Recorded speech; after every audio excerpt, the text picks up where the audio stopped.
no livro do Êxodo, no capítulo 2, a partir do versículo 1, e o título dessa mensagem é O Poder Extraordinário da Fé. O que a fé pode fazer? Diz assim a palavra do Senhor: certo homem da tribo de Levi foi tomar por esposa uma descendente também de Levi, a qual concebeu e deu à luz um menino. Vendo que era bonito e saudável, escondeu-o por 3 meses. E como não pudesse mais ocultá-lo, tomou um cesto de papiro, calafetou-o com betume e piche, colocou dentro o seu filho e soltou o cesto entre os juncos à beira do rio. De longe, uma das irmãs do menino observava o que lhe ia acontecer. Entrementes, eis que a filha do faraó desceu para se lavar no rio, enquanto suas criadas andavam à beira do rio. Ela percebeu o cesto entre os juncos e mandou uma das suas servas apanhá-lo. Abrindo-o, viu a criança. Era um lindo menino e chorava. Enternecida, declarou: é filho dos hebreus. Então a irmã do bebê aproximou-se e sugeriu à filha do faraó: queres que eu vá e te chame uma mulher dos hebreus que possa criar essa criança? A filha do faraó prontamente respondeu: sim, vai. Partiu, pois, a jovem e chamou a própria mãe da criança. Então a filha do faraó orientou-a: leva este menino, amamenta-o para mim, e eu te darei a tua paga. A hebreia imediatamente abraçou o bebê e o criou. Quando o menino cresceu, ela o entregou à filha do faraó, a qual o adotou e lhe pôs o nome de Moisés, justificando: eu o tirei das águas. Pai, no nome de Jesus, pedimos Teu Espírito Santo aqui conosco, nos orientando, nos assistindo em toda essa ministração, para que aquilo que vai ser falado nessa manhã, a partir da Tua palavra, possa trazer edificação, salvação, iluminação, incentivo, crescimento e glória, Senhor, ao Teu nome. Em nome de Jesus, nós oramos e por fé te agradecemos, repreendemos desde já todo e qualquer levante contra essa palavra, para que o Teu Espírito Santo possa prevalecê-la nos nossos corações, em nome de Jesus. Amém. A vida. O que é a vida? A vida é um somatório de fatos que se sucedem em sequência. O que é a minha vida? É o somatório de tudo aquilo que já me aconteceu até hoje, tanto de bom quanto de ruim ou não tão bom. Então, essa é a minha vida, esse é o meu destino que está sendo construído. O povo de Israel, ele fora preservado da extinção por meio de José, que na época José, ele era também dos hebreus, só que foi vendido pelos seus irmãos como escravo, a maioria aqui eu creio que todos sabem da história, e o Senhor o levou até a posição em que ele se tornou o governador do Egito, a segunda pessoa, no caso, depois de Faraó. E, como estava havendo uma grande fome na terra, José levou toda a sua família para o Egito. Foi a forma como o Senhor agiu para preservar a descendência de Abraão e cumprir o propósito dele e a sua promessa a Abraão, dizendo que a partir dele faria uma grande nação. E a família de José, seu pai e toda a sua parentela, foram colocados no melhor local do Egito. E ali eles puderam não apenas viver, prosperar, mas especialmente se multiplicar. Por quê? Porque havia uma promessa de Deus a Abraão, lá em Gênesis 12, quando Deus disse que a partir de Abraão faria uma grande nação. Para ter uma grande nação, precisa ter o quê? Procriar. Precisa que haja procriação. E aí o povo de Israel era fértil nesse sentido, porque estava debaixo da promessa de Deus. Porém, como dissemos há pouco, que a vida é uma sucessão de fatos, e como é uma sucessão de fatos, tudo passa. Às vezes até brinca, dizendo assim, tudo na vida é passageiro, só não o trocador e o motorista. Mas na verdade tudo é passageiro mesmo, tudo passa, E José passou, apesar de toda a importância que José teve, José um dia passou. E depois de um tempo se levantou um novo faraó que não conhecia todo o benefício que José havia feito para o Egito por meio da sabedoria que Deus havia lhe dado. E a família de José começou a ser oprimida e foi submetida a trabalho escravo pelo novo faraó. E a família de Moisés, que era parte dos hebreus que estavam vivendo no Egito, não ficou ilesa, não ficou imune a toda essa opressão e a toda essa escravidão. Faraó, vendo o povo se multiplicar, ficou com medo de uma rebelião interna. Ficou receoso de que eles pudessem, por exemplo, se juntar a algum reino adversário e assim promover um levante contra o povo egípcio, em virtude da própria situação de opressão e escravidão que eles viviam.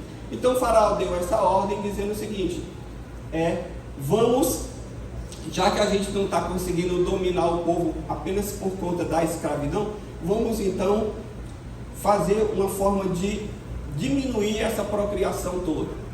Chamou as parteiras e disse: olha, vocês, quando forem chamadas, as parteiras egípcias, para dar assistência às mulheres hebreias, quando a criança nascer for do sexo masculino, vocês então vão matar essa criança. E ele deu essa ordem para que elas matassem. As parteiras egípcias, então, com medo, não sei se por temor a Deus ou por algum outro motivo, o fato é que quando elas chegavam para fazer o parto das mulheres hebreias, elas não matavam a criança. Faraó então chama essas mulheres e diz: o que está acontecendo? Eu não dei ordem para vocês matarem todas as crianças do sexo masculino, de forma que a gente não tenha risco de um levante posterior? Ela disse: é porque as mulheres hebreias são muito saudáveis, que quando a gente é chamado lá, o menino já nasceu, e aí a gente não tem mais como matar. E aí foi então que, na verdade, Faraó disse: então já que é assim, então não vamos mais esperar que as crianças sejam mortas por nascimento. Mandem agora matar todas as crianças que já estão vivas, as crianças hebreias. E aí então começou aquela matança. A mãe de José, que era uma mulher de fé, temente a Deus, ela não aceitou aquele juízo de morte que estava sobre o seu filho, e ela então o escondeu. E a Bíblia Sagrada nos mostra que a forma como ela reagiu, a família de Moisés reagiu, porque não foi apenas a mãe, toda a família se envolveu para preservar a criança. Eles demonstraram uma tremenda fé em Deus, no poder extraordinário que Deus poderia fazer. E aí é sobre isso que a gente está meditando, e é sobre isso que eu gostaria de continuar nessa manhã, nessa mensagem que a gente começou no domingo passado. O poder extraordinário da fé. Pastor, eu sou uma pessoa de fé, eu creio em Deus, eu estou aqui nessa igreja porque eu creio em Deus. Se você não cresce em Deus, você nem estaria aqui hoje, em pleno domingo de manhã, com esse sol ali fora, escaldante. Você talvez estaria numa praia, bebendo água de coco, ou fazendo alguma outra atividade. Mas se você tirou o seu domingo para estar aqui nessa manhã, pressupomos que você é uma pessoa de fé. Amém? Amém? Amém. Eu estou correto ou estou equivocado? Você é uma pessoa de fé? Amém. Amém. Pronto. Então, se você é uma pessoa de fé, talvez você nunca tenha parado para pensar do que a fé é capaz de fazer.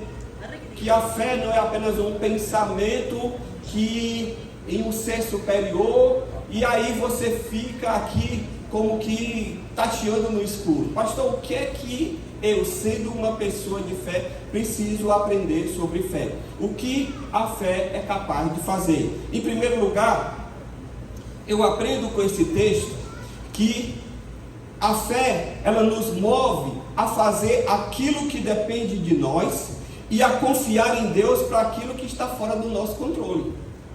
Você entende?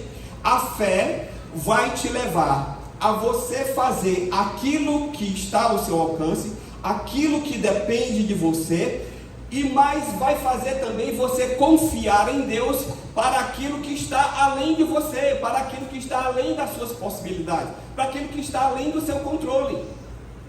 Olha o que é que o texto diz, acompanhe comigo, mantenha a sua Bíblia aberta, que nós vamos estar voltando ao texto. No versículo 3 do capítulo 2.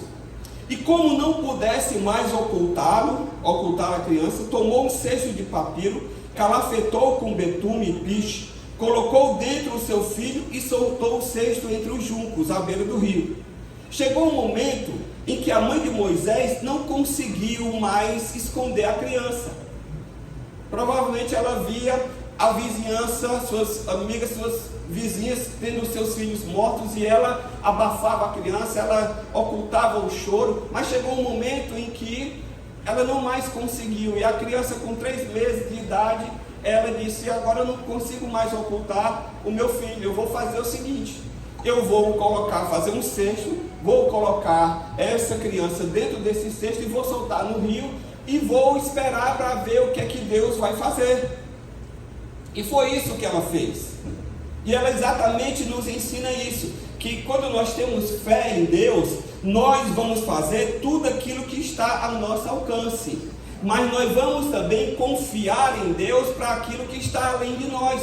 Amém. Porque muitas vezes apenas aquilo que você pode fazer, apenas aquilo que está ao seu alcance não é suficiente, não é tudo aquilo que a situação requer, e aí você fica de mãos atadas.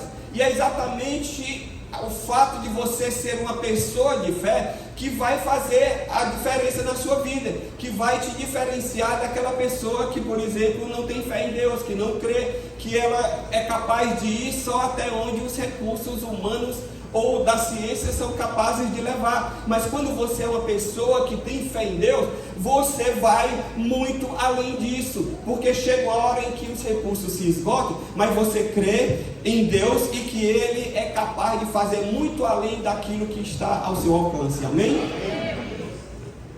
Esse episódio da mãe de Moisés aqui me lembrou uma frase do Oliver Barclay. Ele diz o seguinte: gastar 1 hora preocupado de joelhos não é orar.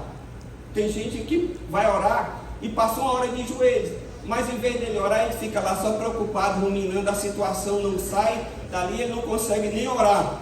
Ele diz: de fato, há ocasiões em que o nosso dever é, tendo entregue o problema a Deus em oração, parar de orar, confiar e realizar o trabalho necessário para chegar a uma solução. Amém. Entende? Você precisa orar, você precisa confiar em Deus e entregar o problema a Deus, mas também você precisa agir. Chega uma hora em que é necessário você parar de orar e você também começar a agir dentro daquilo que está ao seu alcance. Amém. Dentro daquilo que está na sua zona de influência, nas suas possibilidades. Não foi isso que Moisés viu quando depois, lá na frente, quando o Senhor tira o povo do Egito e vai levá-lo para a terra prometida, e ele chega diante do mar, e Moisés disse: Senhor, o que é que eu faço agora? E Deus diz assim: por que clamas a mim? Diz ao povo que marche. Ou seja, Moisés, você já fez aquilo que era necessário fazer até aqui, mas agora não é hora mais de ficar clamando, é hora de agir. Quando você tem fé em Deus, você vai fazer aquilo que está ao seu alcance. Você não vai parar, você vai se movimentar, você vai agir, você vai, como diz o cearense, você vai se virar nos 30. Já conhece essa expressão? Lembra daquele quadro lá do Faustão, que a pessoa tinha 30 segundos para resolver alguma coisa, fazer a sua apresentação? Você vai se virar nos 30. Mas, muitas vezes, o se virar nos 30 não é suficiente. E é exatamente aí que entra a fé, para você crer que Deus é capaz de fazer infinitamente mais do que aquilo que você pede ou do que você pensa. A Bíblia Sagrada nos diz lá em Efésios 3:20, o apóstolo Paulo diz: aquele que é poderoso de realizar infinitamente mais do que tudo que pedimos ou imaginamos, de acordo com o seu poder que age em nós. É o poder de Deus agindo em mim, é o poder de Deus agindo em você, que é capaz de fazer o extraordinário, que é capaz de fazer infinitamente mais do que aquilo que estamos pedindo ou até pensando. Se tem uma coisa que não tem limite, é a imaginação. A gente tem um limite naquilo que a gente consegue fazer, mas a imaginação, ela não tem limite. Eu posso estar aqui agora e pensando: eu vou estar na lua, eu estou na lua agora. E aí na sua cabeça você imagina, e aí você é capaz de pensar você na lua, é capaz de você pensar viajando em Marte, ou em toda a galáxia, porque o pensamento ele não conhece barreiras. E Paulo está dizendo, olha, Deus é poderoso para fazer muito mais do que aquilo que você pensa e do que aquilo que você imagina. Essa geração é uma geração da tecnologia. E a gente viu muitos filmes de Steven Spielberg, aqueles filmes de final do mundo, em que os alienígenas invadem a Terra e tem aqueles efeitos especiais. Já viram aqueles filmes lá dos Transformers e outras coisas, o final do mundo? Então, existem coisas assim extraordinárias que a tecnologia, que os efeitos especiais são capazes de fazer. E às vezes a gente fica assim, rapaz, como é que a pessoa consegue pensar em tudo isso? E a Bíblia Sagrada nos diz que o que Deus tem preparado para nós nem entrou no coração humano, não passou na mente humana. E o que Deus tem para nós é muito mais do que o que a nossa imaginação é capaz de pensar e de elocubrar. Amém? Então é esse Deus que você serve, é a Ele que você confia a sua vida e a sua situação, e por causa disso Ele é capaz de fazer coisas extraordinárias. E para isso, o que ativa esse poder de Deus? O que ativa a mão de Deus em nosso favor, em meu favor e em seu favor? É a fé. Amém. Por quê, pastor? Porque a fé honra a Deus. Quando eu coloco a minha fé em Deus, eu estou dizendo, Senhor, Tu és digno da minha confiança. Eu conheço o teu caráter, eu conheço a tua pessoa, eu conheço não apenas os teus atributos, que tu és um Deus onipotente, onipresente e onisciente, mas acima de tudo, tu és um Deus reto, fiel, verdadeiro e amoroso, e o Senhor pode fazer infinitamente mais. Então, quando você coloca a sua fé em Deus, você está honrando a Deus. Crer na palavra de alguém é uma forma de honrar. Quando uma pessoa não tem palavra, ela não é digna de crédito. Às vezes uma pessoa diz alguma coisa, aí você diz, olha, fulano de tal prometeu que vai fazer isso. Aí tu diz, o quê? Tu acredita? Fulano de tal promete e falta sempre. Não acredite, ele não tem palavra. Uma pessoa sem palavra, eu não dou crédito à palavra dele. Mas quando é uma pessoa que tem credibilidade, ela diz, olha, ele disse que vai, aí você diz, se ele disse que vai, vai mesmo, porque ele honra a palavra dele. Então, se Deus diz na sua palavra que ele vai fazer, então você pode crer o seguinte, crer e confiar e descansar na promessa de Deus. Amém? Amém. Então confie em Deus, faça a sua parte, mas confie em Deus para aquilo que está além de você. A mãe de Moisés disse, olha, eu não posso mais, fiz aquilo que estava a meu alcance até aqui, mas agora eu vou colocar nas mãos de Deus, eu vou deixar no Senhor, e o Senhor é quem vai fazer. Amém? Portanto, façamos aquilo que estiver ao nosso alcance e confiemos em Deus para fazer o impossível. Samuel Rutherford, ele diz o seguinte, minha fé não tem um leito em que ela possa dormir, a não ser na onipotência de Deus. A minha fé não tem nenhum local onde ela possa descansar, onde ela possa se ancorar, a não ser na onipotência de Deus. Na onipotência de Deus eu posso descansar, na onipotência de Deus eu posso confiar, na onipotência de Deus eu posso crer que o impossível está ao alcance da mão. Por quê? Porque o Senhor é capaz de fazer. Amém? Então grave isso. Quando você estiver diante de um problema, você diz, pastor, o que é que eu vou fazer como uma pessoa de fé? Você vai fazer aquilo que estiver ao seu alcance fazer. Porque tem coisas que Deus não vai fazer. Deus não vai mandar anjo, Deus não vai bradar do céu, Deus não vai abrir aquilo que Deus já deixou como nosso papel de fazer. Nós precisamos fazer. Amém? Se você acorda de manhã com o bafo de onça, que é normal, não é? E aí você não adianta você chegar diante do espelho e dizer, ó Senhor, tira esse bafo de onça. Não. O que é que tem? Tem escova de dente e tem creme dental, não é? E aí você vai pegar a escova de dente e vai escovar o dente e vai fazer a sua higiene bucal. Por quê? Porque o anjo não vai chegar para você e vai colocar um hálito de menta na sua boca simplesmente porque você está pedindo. Aquele papel é seu. Agora, se o seu problema do mau hálito é um problema maior, que você já procurou o tratamento e não está conseguindo resolver, aí Deus pode fazer uma intervenção sobrenatural? Pode. Mas aquilo que depende de você, você precisa fazer. Amém? É como quem vai fazer um concurso, vai estudar com uma prova. Não adianta você chegar, botar a mão em cima do livro fechado e dizer, ou então colocar aqui debaixo do braço, como o pessoal fazia muito, por osmose, vai passar o conhecimento daqui para cá. Ô glória! E aí um diz até assim, iter!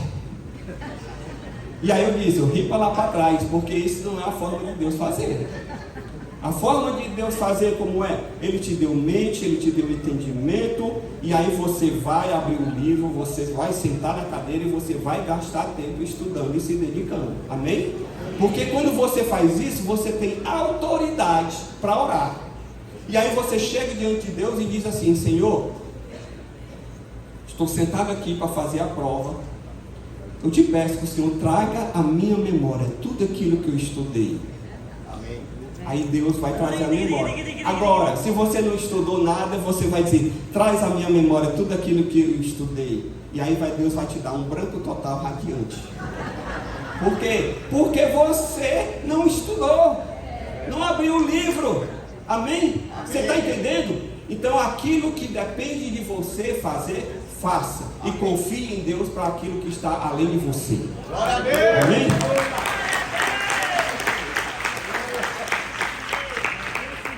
Glória a Deus. Segundo, o que é que eu aprendo aqui nesse texto? Em relação ao poder extraordinário da fé. É que a fé, ela nos faz ter uma expectativa positiva e paciente diante das circunstâncias. A fé me faz ter uma expectativa positiva e paciente diante das circunstâncias. Versículo 4 diz assim: de longe, uma das irmãs do menino observava o que ia acontecer. Ela pegou, fez aquilo que estava ao alcance dela, colocou o cesto no rio e soltou. E agora ela diz, agora eu vou observar, vou ficar aqui na expectativa para ver o que Deus vai fazer. A irmã de Moisés, obedecendo às ordens da mãe, colocou o seu irmão Moisés no rio e ficou na esperança de que Deus fizesse um milagre. Ela diz, eu vou ficar aqui, a mamãe mandou eu vir e eu vou soltar, vou obedecer às ordens, e agora fiz a minha parte, agora eu vou esperar o milagre. Entende? Ela fez a parte dela, agora é depender do milagre. Querido, deixa eu lhe dizer uma coisa. A fé, ela aceita a estratégia de Deus e ela obedece às ordens de Deus, por mais estranhas que possam parecer. Amém. A lógica diz o quê? Se eu coloco esse menino no rio e solto na correnteza, o que é que vai acontecer? A correnteza vai levar até uma cachoeira e de lá a criança vai morrer. A lógica é essa. Como é que eu soltando um cesto num rio com uma criança, isso vai resultar em alguma coisa? Mas a fé, ela muitas vezes, ela nos faz contrariar a lógica humana. A questão não é eu saber quem eu sou ou o que eu posso fazer, mas a questão se resume em conhecer o Deus que eu tenho crido e o que Ele pode fazer. Amém. Entende? Não é o que eu posso fazer, não é o que eu sou capaz de realizar ou quem eu sou.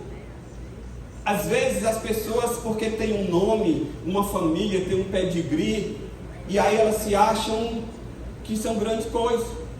Não sei se vocês já viram alguma filmagem em caso real. Uma pessoa está aqui numa fila do aeroporto para embarcar e está demorando, e ela chega lá e quer dar uma carteirada, e aí passa na frente de todo mundo, coloca lá o documento e querendo passar por conta do voo, que já está atrasada para pegar o voo, e a aeromoça disse, o senhor precisa chegar e pegar a fila, obedecer a ordem de chegada. Aí ele diz assim, você sabe com quem está falando? E E a atendente muito sabiamente disse: alguém conhece esse senhor aqui? Porque ele não sabe quem ele é. Se alguém puder ajudá-lo a entender quem ele é, ajude aqui, porque ele não sabe com quem eu estou falando, e ele próprio não sabe. Deixa eu lhe dizer uma coisa: não adianta, irmãos, dar carteirada. No reino de Deus ninguém dá carteirada. Amém? Amém? Certa vez, quando a minha mulher ainda estava grávida, eu acho que era da Larissa, essa linda filha que estou aqui, que está no louvor aqui, é minha filha.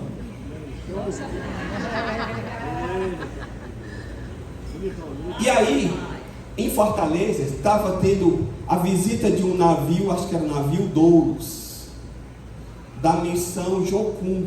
E esse navio ele era usado para ir nas regiões ribeirinhas do Amazonas, locais de difícil acesso, levando alimentos, remédios e a palavra de Deus. E aí ele veio e ancorou aqui no porto em Fortaleza, ficou uns dias aqui. E na época a gente ficou sabendo, e aí todo mundo disse: vamos lá conhecer o navio e tal. O pessoal, os missionários da Jocum estão lá para mostrar o navio, todo o trabalho que é feito. E nós fomos. E a minha esposa é grávida, estávamos aqui, digamos assim, na fila preferencial. E aí chegou um abençoado de uma igreja querendo passar na frente. E aí os irmãos, a pessoa disse: olha, senhor, vá ali para a fila, fica ali na fila. E ele disse: olha, eu sou obreiro, eu sou presbítero. E apresentou a carteirinha de obreiro. Sim. E aí? E o Kiko? O que é que eu tenho a ver com isso? Senhor, vá para a fila. Já pensou eu chegar no reino de Deus e dizer assim: Senhor, eu sou pastor. E aí? A irmã Ivana está lá servindo ali no balcão de informações. Pastor, Deus, eu sou pastor. Estava no púlpito, a irmã Ivana estava lá atrás. Então eu tenho mais visibilidade. Considera aí, Senhor. Irmãos, no reino de Deus, o maior, Jesus disse, é aquele que serve. Amém. O maior é aquele que é o mais simples. Amém? Então deixa eu lhe dizer, a fé, ela aceita as ordens de Deus, aceita as estratégias de Deus, por mais estranhas que possam parecer. Por quê? Porque não depende de quem quer, nem de quem corre, mas de quem Deus usa de misericórdia. Amém. A Bíblia nos ensina que nós devemos agir pela fé, depender de Deus, assemelharmos as nossas ações, as nossas atitudes e esperar o que Deus pode fazer em resposta. Não é assim que diz lá em Eclesiastes 11:1, quando diz assim, distribua com generosidade o teu pão, como se o atirasse sobre as águas, e depois de algum tempo o receberás de volta. Ou seja, coloque o seu pão, coloque aquilo que está nas suas mãos, nas mãos de Deus. Não foi isso que a Bíblia fez quando Jesus falou lá, quando ele multiplicou pães e peixes? A criancinha, o que foi que fez? Deu os pães e os peixinhos. E quando colocou aquilo nas mãos de Deus, ela recebeu de volta muito mais. Por quê? Porque ela semeou com fé e expectativa. Eu não sei o que é que Jesus vai fazer, mas se Jesus está pedindo, aquilo que eu tenho, esses pães, esses peixes, eu vou entregar. Amém. E vou deixar nas mãos dele, para que ele faça aquilo que ele sabe fazer de melhor, que é o sobrenatural. Amém? É isso que a fé nos faz. A Bíblia Sagrada nos diz, Salmo 55:22, entrega tuas preocupações ao Senhor, e ele te sustentará, jamais permitirá que o justo venha a cair. O apóstolo Paulo, meus queridos, ele deixou claro que a existência do mundo espiritual que a gente não vê é muito mais real do que a existência do mundo material que a gente vê. Se você for olhar, a própria filosofia grega, ele falava disso, que ele chama lá de um mundo das ideias. A filosofia grega diz, olha, no mundo das ideias existe aqui um paralelo que está para além daquilo que a gente consegue ver. E é esse mundo das ideias que determina aquilo que acontece nesse mundo natural. Por isso que Paulo diz em 2 Coríntios 4,18: sendo assim, fixamos os nossos olhos não naquilo que se pode enxergar, mas nos elementos que não são vistos, pois os visíveis são temporais, ao passo que os que não se veem são eternos. José tinha um título. Enquanto José estava vivo, ele conseguiu preservar a sua família de toda tribulação, de tudo aquilo que pudesse representar a opressão. Mas José passou e a opressão veio depois. Isso nos mostra que nós precisamos entender que aquilo que nós podemos fazer é limitado, irmãos. Mas deixa eu lhe dizer, quem guardava o povo de Israel não era José. José foi só um instrumento que Deus usou para preservar naquele momento, porque a aliança com Deus, ela foi estabelecida a partir da fé de Abraão, lá em Gênesis 12, e a partir dali, o povo de Israel recebeu como uma espécie de seguro, que independente das circunstâncias, do que acontecesse, Deus iria preservar esse povo para cumprir um propósito, que era de trazer o Messias ao mundo. Então, durante toda a história do mundo, toda a história de Israel, reinos se levantaram, houve opressão, houve massacre. Até na história recente nós temos o Holocausto, mas ninguém nunca conseguiu dizimar o povo de Israel. Sabe por quê? E nem vai, porque está debaixo da promessa de Deus. E aí não adianta, passa Moisés, passa José, passa Abraão, passa Davi, passa Salomão, e todos os grandes passaram, mas o povo continua sendo preservado por causa da fé em Deus que sustenta e preserva o seu povo. Amém. Você não pode ancorar a sua fé na igreja, você não pode ancorar a sua fé no pastor, no líder. Nós somos aqui iguais a vocês, nós somos apenas servos, nós somos apenas igual a vocês que estamos aqui na mesma caminhada de fé, e precisamos de fé tanto quanto vocês, e às vezes até mais. Amém. Amém? Ancore a sua vida, a sua fé em Deus. Amém. Porque, deixa eu lhe dizer, um dia as coisas passam. Você está hoje aqui servindo a Deus na nova criação, e glória a Deus por isso. E enquanto você estiver aqui, plantado neste lugar, frutifique, faça, se voluntarie, coopere, ajude, coloque a sua vida diante do Senhor. Mas pode ser que amanhã você seja transferido para outro local de trabalho, para outra cidade, e a igreja não vai te acompanhar, mas a sua vida vai continuar, e você vai precisar dessa fé que você tinha aqui, você vai precisar dessa fé lá para onde você for transferido, lá para onde você for plantado. Amém? Então, desenvolva o seu relacionamento com o Senhor. Jesus, não sei se foi a chuva, mas o tempo passou rápido. Então, o que é que eu quero que você grave? Que você precisa enfrentar cada circunstância da sua vida com fé e com expectativa e com esperança. Uma das melhores definições de fé que eu vi foi do Peter Anderson. Sabe o que foi que ele disse sobre fé? Ele disse o seguinte, na verdade, sobre esperança: esperança é fé no futuro do indicativo. Quem assistiu às aulas de português vai entender.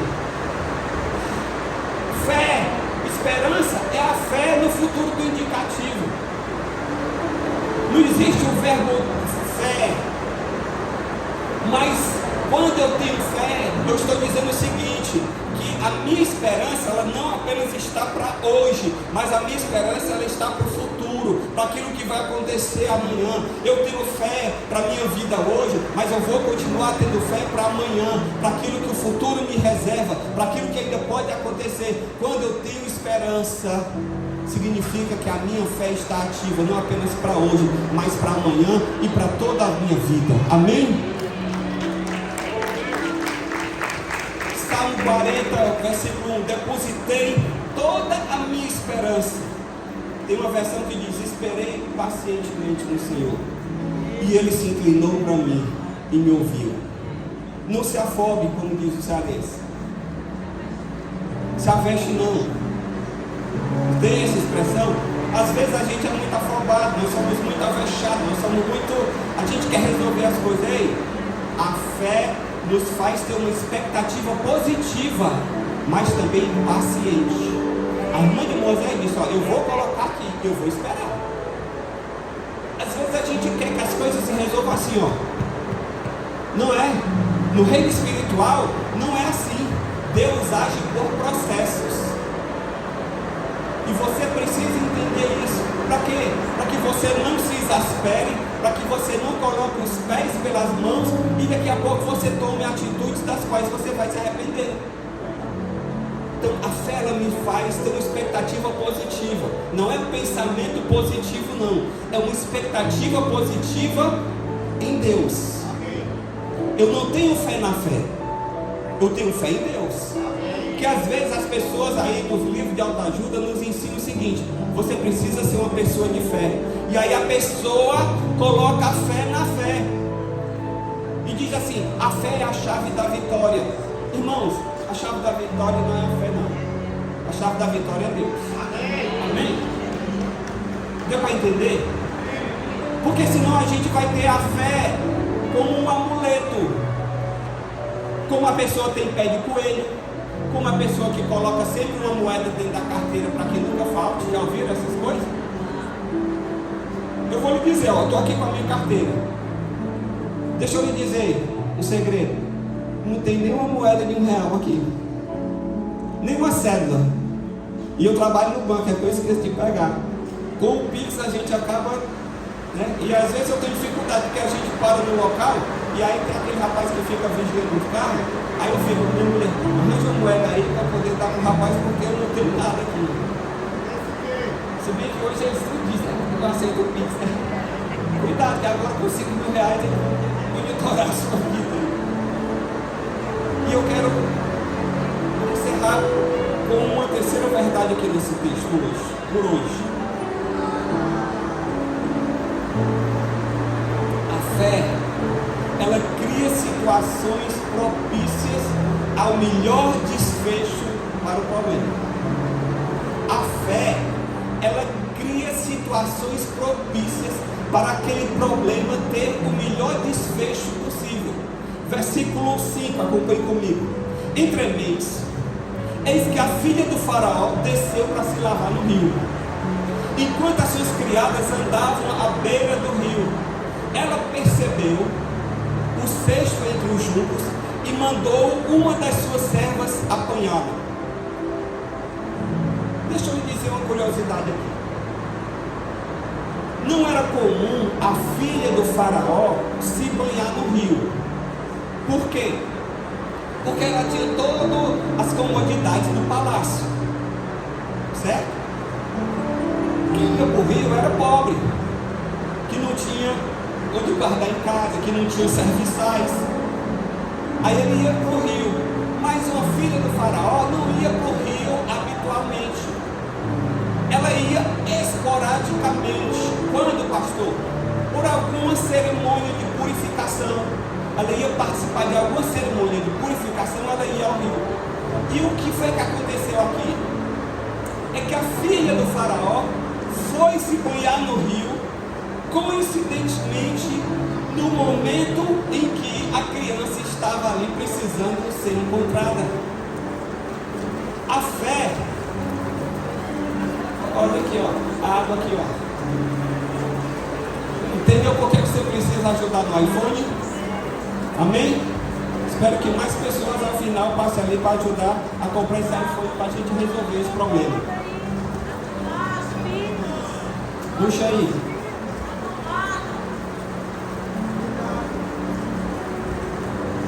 Rapidamente, nós vamos encerrar. Agora você precisa atentar comigo aqui. Não deixe que a água disperse você. Amém? A filha do faraó foi banhar-se exatamente no momento em que a criança estava ali precisando de ajuda. A providência de Deus trabalhou numa sequência de eventos de forma a coincidir que a filha do faraó estivesse no lugar certo, na hora certa, para ver o cesto com a criança que precisava ser salva. Isaac Watts, que foi um poeta, um teólogo inglês, falecido em 1748.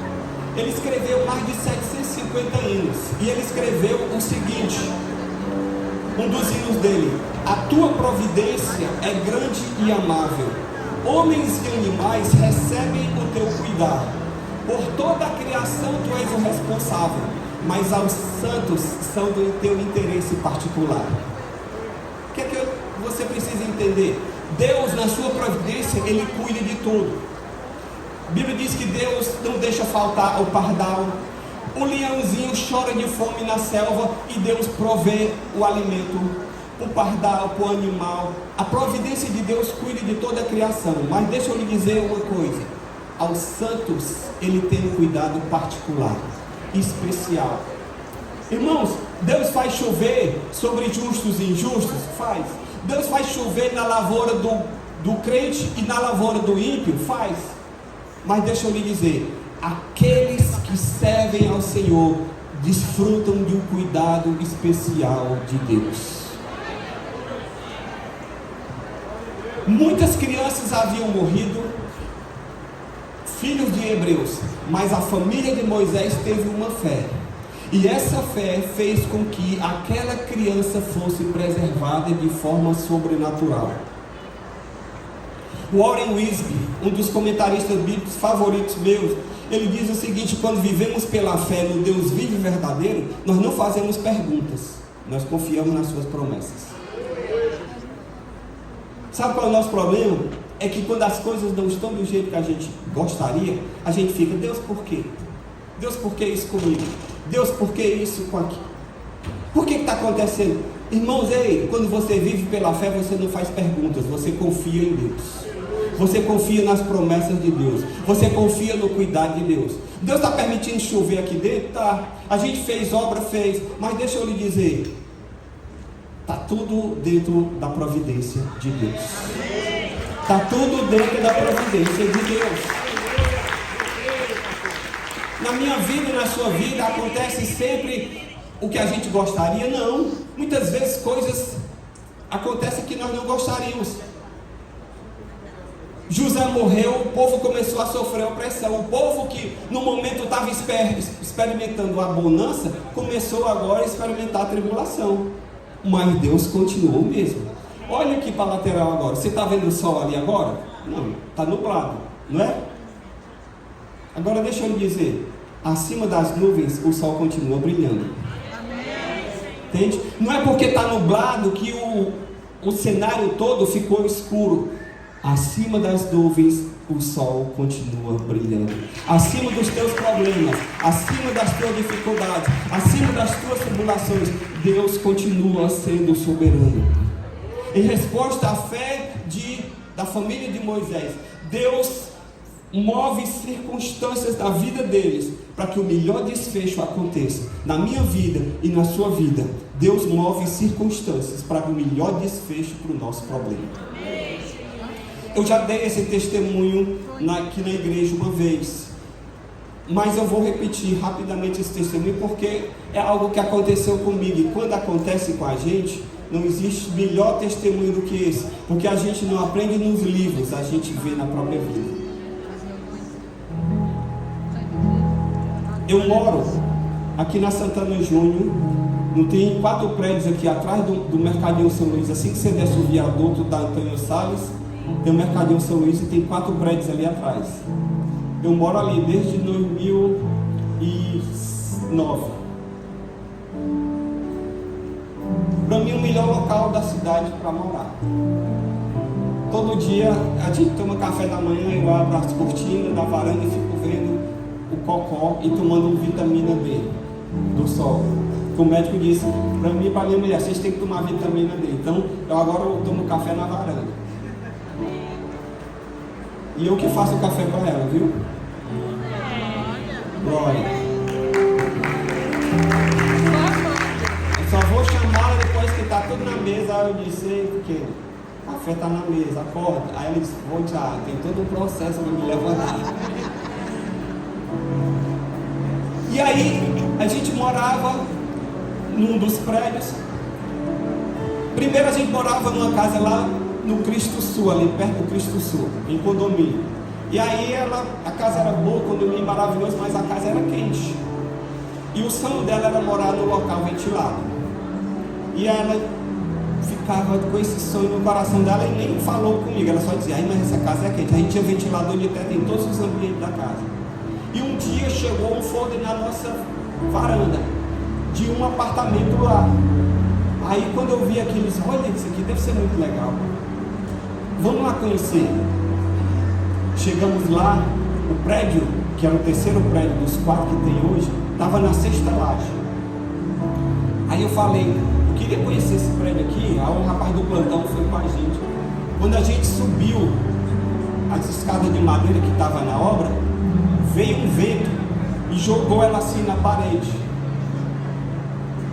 E ela disse que ouviu uma voz e disse assim, ó, tu não me pediste um local ventilado? Mas eu estou te trazendo para cá. Deixa que há um mês atrás, a gente estava no Monte da Sabiaguaba, orando, e uma mulher que a gente nunca tinha visto chegou lá, pegou assim na mão dela e disse assim, eis que te digo, tu não me pediste, mas eu conheço o desejo do teu coração. E hoje eu mudo o teu endereço. Um mês depois a gente está conhecendo esse prédio e entrando lá. O fato é o seguinte, resumindo, nós acabamos negociando, dando a nossa casa. E aí, o cara disse, e a diferença? Eu disse, eu não tenho, anote aí numa bacia d'água que lá no final a gente se ajeita. Foram 2 anos para o apartamento ficar pronto. Ele disse, e a casa, vocês me entregam quando? Quando tu me entrega o apartamento, eu não tenho onde morar, então ficar na casa. Fui para o apartamento, chegou lá, primeiro andar, ai maravilha, e aí começou, o pessoal, prédio novo, o pessoal querendo mostrar, chamava vizinho, parente, cachorro, periquito, papagaio, era festa todo dia, barulho, e eu disse, meu Deus, eu não tenho paz aqui nesse primeiro andar. E aí eu disse, eu não vou ficar aqui não. E ele começou a construir o prédio vizinho, o último. Aí eu comecei a falar com o construtor, eu quero morar lá no 7º andar. Ele disse, não, mas não vou fazer não, porque o primeiro andar vale menos, que em prédio que tem elevador, para quem não sabe, o primeiro andar é o mais desvalorizado, por causa da área de lazer. Aí eu disse, rapaz, troque, eu perreei tanto esse homem que ele trocou comigo. Ele disse, eu troco. A diferença tem que pagar 149 mil. Como é que você vai fazer? Eu disse, anote aí, junto com aquela conta lá, que no final a gente se acerta. Eu sei que quando eu recebi o prédio, estava lá. Me mudei, 7º andar, maravilha. Fui, ele disse, agora vamos sentar aqui para poder ver quanto é a sua dívida. Eu tinha que pagar 590 mil reais de diferença, juntando aluguel com atualização, com diferença dos 2 apartamentos. Financiei na Caixa Econômica 403 prestações de 5.900. Aí começou. Primeiro mês, paguei, segundo mês, no 4º mês eu estava abrindo o bico para pagar 5.900 de prestação. A gente tinha 2 filhos estudando, despesa,